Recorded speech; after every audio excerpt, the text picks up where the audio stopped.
सच्चे प्यार की कहानी। एक व्यापारी अपनी 3 बेटियों के साथ रहता था।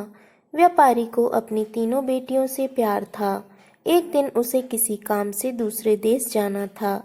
जाने से पहले व्यापारी ने अपनी तीनों बेटियों को अपने पास बुलाया और पूछा, मेरी प्यारी बच्चियों, मैं व्यापार करने बाहर जा रहा हूँ। बताओ वहाँ से तुम तीनों के लिए क्या लाऊं?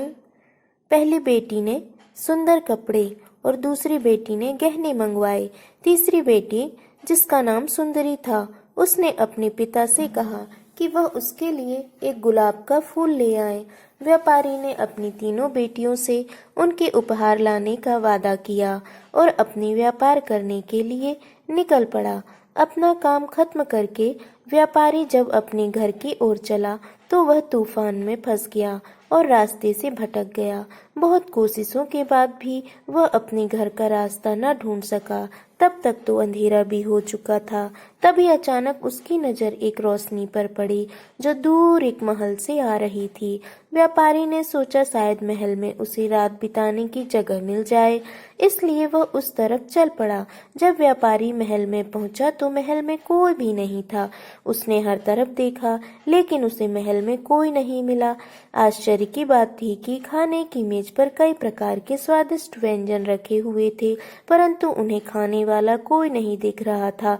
भोजन देख व्यापारी की भूख भी बढ़ गई थी, इसलिए उसने भरपेट खाना खाया और एक कमरे में मुलायम गद्दे में सो गया। सुबह व्यापारी ने जब महल के बगीचे में सुंदर गुलाब खिले देखे तो उसे ब्यूटी से किया हुआ वादा याद आ गया। उसने एक फूल तोड़ा और घर की ओर जाने लगा। तभी वहां एक भयानक जीव प्रकट हुआ और बोला, मैंने तुम्हें अपना भोजन खाने दिया, अपने मुलायम गद्दों पर सोने दिया और तुम मेरे ही बगीचे से गुलाब तोड़ रहे हो। तुम्हें इसकी सजा भुगतनी होगी। व्यापारी बहुत डर गया था। कांपते हुए बोला, मुझे माफ कर दो, मुझे मत मारो। यह गुलाब मैंने अपने लिए नहीं तोड़ा, अपनी बेटी के लिए तोड़ा था। मैंने अपनी बेटी से वादा किया था कि मैं उसके लिए गुलाब का फूल लाऊंगा। यह सुनते ही राक्षस ने व्यापारी से कहा कि वह एक शर्त पर उसे छोड़ेगा। उसे अपनी बेटी को महल में भेजना होगा। डरा और घबराया हुआ व्यापारी अपनी बेटी को भेजने का वादा कर वहां से चला गया। घर पहुंचकर व्यापारी ने अपनी बेटियों को सारी बात बताई और सुंदरी से माफी मांगते हुए कहा, अपनी जान बचाने के लिए मुझे उस समय कुछ समझ नहीं आया और मैं राक्षस से यह वादा कर आया। मुझे माफ कर दो सुंदरी, अपने स्वार्थी पिता को माफ कर दो।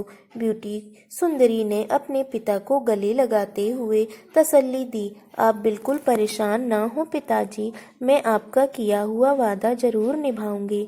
सुंदरी जब महल पहुंची तो बहुत घबराई हुई थी। राक्षस का भयानक चेहरा देखकर वह बहुत डर गई, लेकिन राक्षस ने उसका खुले दिल से स्वागत किया।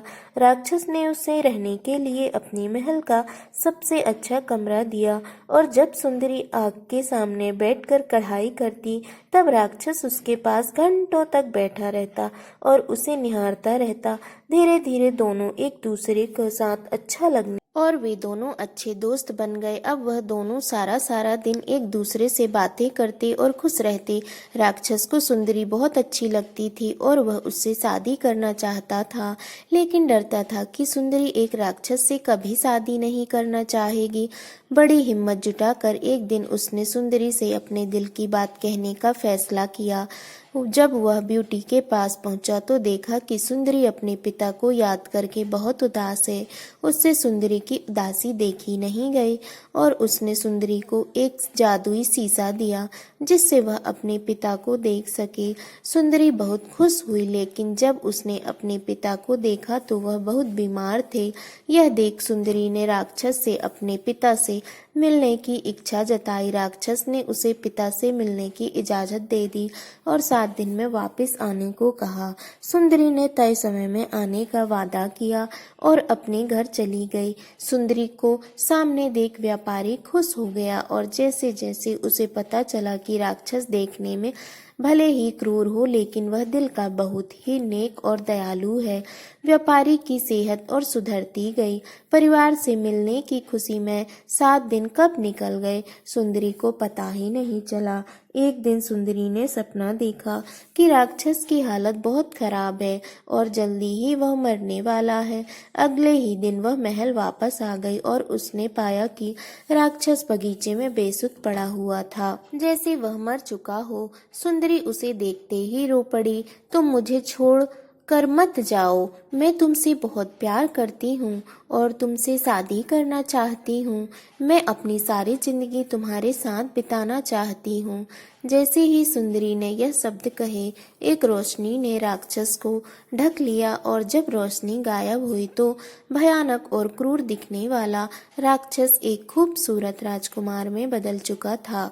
राजकुमार ने बताया कि एक दुष्ट जादूगरनी ने उसे एक राक्षस बना दिया था और सच्चे प्यार से ही उस जादू को तोड़ा जा सकता था। बहुत समय से राजकुमार उस लड़की को ढूंढ रहा था जो उससे उस रूप में प्यार करे जिससे सब डरते थे, जो उसकी सूरत से नहीं बल्कि उसके गुणों को चाहे। आखिरकार राजकुमार को उसका सच्चा प्यार मिल गया और वह बहुत खुश था। जल्द ही सुंदरी और राजकुमार की शादी हो गई और वह अपनी गुलाबों सी खूबसूरत दुनिया में हंसी खुशी रहने लगे। इस कहानी से हमें यह शिक्षा मिलती है कि हमें किसी को सूरत देखकर उसकी सीरत का अंदाजा नहीं लगाना चाहिए। इंसान का बाहरी रूप सिर्फ दिखावा है, उसका साफ दिल, उसके गुण देखकर इंसान से प्यार किया जाता है।